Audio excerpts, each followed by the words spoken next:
खबर शामिल कंदासीं आवा सिंध न्यूज़ चैनल मौजूद। हिंगोर जा रिपोर्ट मीर खान मंगने जो हिंगोर जा लगोट मंगणा पोटा सहता यूसी रसूलाबाद तालुका सोबेदेरो जो रोड नेशनल हाईवे का रसूलाबाद शहर ताईं बस अलग मंजूर थियण बावजूद अञा ताईं रोलड़े जो शिकार मस्कूरा गोठणनि खे अचु वञु कंदे तमामु मुश्किलात सां मुंहुं ॾियणो थो पवे। मस्कूरा रोड जी करप्ट तरीन ठेकेदार नज़ीर शेख जेको हट धुर्मीअ जो मुज़ाहिरो कंदे 2 नंबरी मटीरियल तोड़े माप पिण 2 फुट घटि करे हिन रोड तां करोड़े रुपयनि जी करप्शन करे अवाम आज़ार नाक़स रोड जो कमु कराए सरकारी खज़ाने मां झड़तू बिल पास कराए रक़म हज़म करण जे लाइ ॾींहं राति सरगर्म अमल आहे। मस्कूरा ठेकेदार नज़ीर शेख जंहिंखे रोड जो भरम पूरो करण लाइ मिट्टी ॿाहिरां घुराई विझी बाद में रोड जो कमु शुरू करण बदिरां उहा नाले मातर कुछ मिट्टी मस्कूरा गोठणनि तोड़े आबाद घरनि जे ज़रिए ज़मीननि मां खोटाई कराए वॾा खॾा खोटे कढी मस्कूरा रोड मथां विधी आहे। जॾहिं त ठेकेदार नज़ीर शेख पारां हितां जे गोठणनि ऐं आबाद घरनि सां उन वाइदे तहत उहा मिट्टी कढी त तव्हांखे इहे कढियल खॾा मुकमल तौर सां पूरा लेवल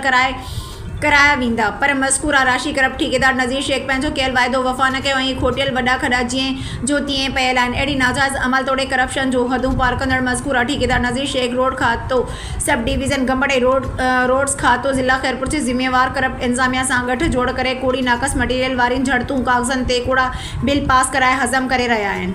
साईं सभ खां पहिरियों असां मैडम गज़ाला साहिब जा मेहर शुक्रगुज़ार आहियूं जंहिं असांखे रोड ॾिनो ऐं तक़रीबन गुज़र 3 साल थी विया हिन रोड खे।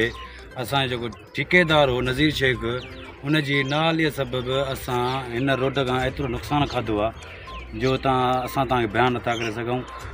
हे तव्हां रोड ॾिठो आहे पाण, रोड खे तक़रीबन कमु थींदे 3 साल थी विया रुॻो असांखे पथर नथो थो अचे। उन पथर जे हूंदे असांजो मोटरसाइकिलूं पंचर थी थियनि, असांजो अचणु वञणु ॾाढो तकलीफ़ में थो गुज़रे पियो।